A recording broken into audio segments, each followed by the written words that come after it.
'Di kalaunan, mapapatakbo din po 'yan, si Attorney Leni Robredo sa pagkapresidente. Ngayon, medyo maaga pa, pero kapagka lumapit at tumitindi yung pressure ng mamamayang Pilipino sa kanya, malamang mapatakbo pa din po natin 'yan. At yung mga court-designated lawyers para kay Duterte, at ang suma nila, lahat yung sinasabi ni Tony Las Cañas ay totoo. So doon po sa pahina, sa affidavit na yon, sa ilang pahina doon, lumalabas na itong si Sammy Uy, ang kapartner ni Michael Yang at ni Charlie Tan, doon sa kanilang drug cartel, doon po sa Davao City, na ang kapartner Dati tinatanggi nila yung mga bank accounts, no? Ngayon, no, mga kababayan, tanggap na nila.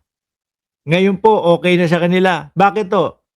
Nagkukwenta na sila Kinukwenta nila, ganito, mali naman yung kwentasyon kasi, mali yung pagpapahayag doon sa mga Pilipino. Ibig sabihin, totoo talaga yung bank accounts, mga kababayan.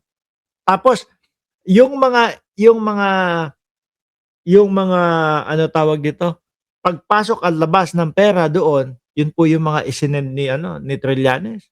So sa madaling salita po, yung sinasabi niya na nakakatanggap ang mga Duterte ng malaking pera doon sa Sammy Uy,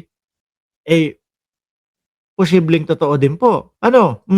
partner nila ay si Digong Duterte. So si Digong Duterte ang nagbibigay ng proteksyon sa kanila, sa mga drug business nila, Shabu Laboratory sila, tapos inuutusan din niya yung Davao Death Squad para patayin yung mga kompetensya nung kanilang illegal drug business. Isa din po yan na nahayag, mga kababayan, na alaman natin ang katotohanan dyan. O di po ba? Na yung tokhang-tokhang nila, pang-front lang. Ang talagang nangyayari, yung mga kalaban sa negosyo, yun yung mga binabanatan. So yan po yan. Tapos nung naging presidente na si Duterte, in-elevate din yung kanilang mga stature. Ginawa nga economic advisor si Michael Yang. Oo, nakita nyo mga bossing? Tapos pinasok na nila yung iba't ibang pagkakakitaan pa, to include yung Farmally during COVID, tapos pati yung Pogo.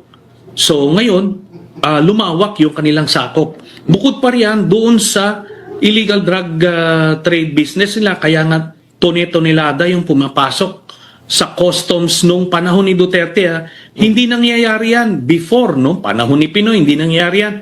Hindi nangyayari yan ngayon sa panahon ni President Marcos. Ito, nangyari lang. Yung pagpasok ng tone-toneladang droga, yan yung mga magnetic lifter. Ano po? Sa Pilipinas through customs nung panahon ni Duterte na supposed to be, siya yung galit na galit sa illegal na droga. Kaya lahat ito ay na-establish. Tsaka mantakin nyo, mga kababayan, no? Kung sakali, sa iba yung magnetic lifter na yun, kung hindi sa kanila, mapapaisip ka no? Ipapasok ko ba to sa Pilipinas? Mahigpit dun Kasi yung Pangulo ngayon doon sa Pilipinas, ang laban niya, mahigpit talaga ang pakikipaglaban niya doon sa sa ipinagbabawal na gamot. Ipapasok ko kaya ito? Ngayon, sobrang lalakas po ng loob ng mga nagpasok noon sa panahon ni dating Pangulong Duterte, mga kababayan.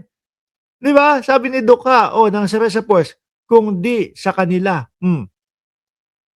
Kaya talagang lumalakas yung kutob ng mamamayang Pilipino, kanila yon. Kasi, napangalanan sila. Sino ba ang maglalakas loob na pumasok o gumamit ipinagbabawal o mag-push ipinagbabawal nung panahon ni dating Pangulong Duterte? Kundi yung mga nakakakilala lang sa kanya. Di ba? At sabi po nitong si dating Senador Antonio Trillanes, patungkol naman to doon sa doon sa Congress. Pero si Trillanes pa din ito, mga kababayan, no? Mabuti daw po yung mga SALN lang ang pinag-usapan doon.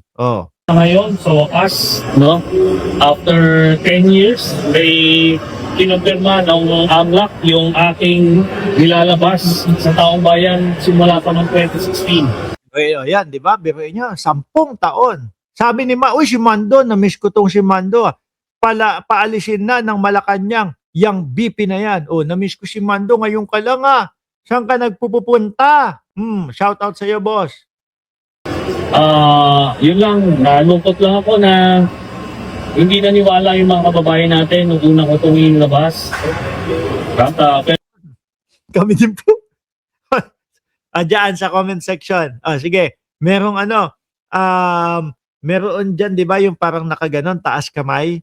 Taas ang kamay nung mga kasama ko na dati hindi naniniwala kay dating Senador Antonio Trillanes doon sa kanyang mga pinagsasasabi at tinatawag nyo pa na sundalong kanan. Isa ako doon.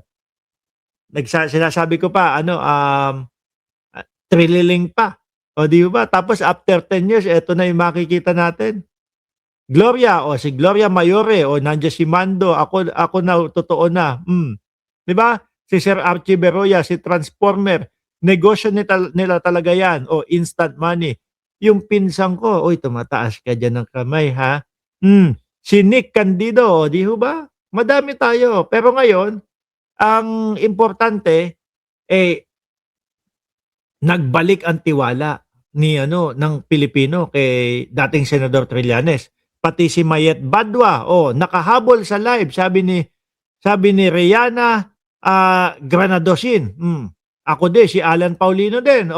pero ngayon, nandito na, no? At sana ay tuloy-tuloy na ito para matanggal na yung mabasag na yung pagpapanggap ng Duterte family na sila ay mga simple mga tao. Pero dito nakita natin bukod sa corruption, Dali, simpleng tao, yung nagpicture si dating Pangulong Duterte, birthday niya. Nung isinom yung camera, may lechon naman pala doon sa handaan. sila, yung Palabas, simpleng-simple lang. Di ba? pera nila galing sa illegal na droga. So yan, maraming nabudol na Pilipino dito sa ginawa nila simula noon hanggang ngayon. Buti na, hindi na Hanggang ngayon, meron pa rin. Yung mga DDS, di ba? TJR 2K26. Shout out. Idol na natin ngayon. Yung tinatawag na trililing. Dati, correct, sir. usapan nyo. May tama pa sa mukha. Si Sara. Tayo, alam natin, marunong tayo mangilatis ng tao. Alam natin kung sino yung nasa tamang mag-iisip o hindi. Hindi, ako din mga kababayan. Pagpasensyaan nyo na po, Vice Presidente, kasi ganun na din ang tingin ko kay Vice Presidente para pong may topak.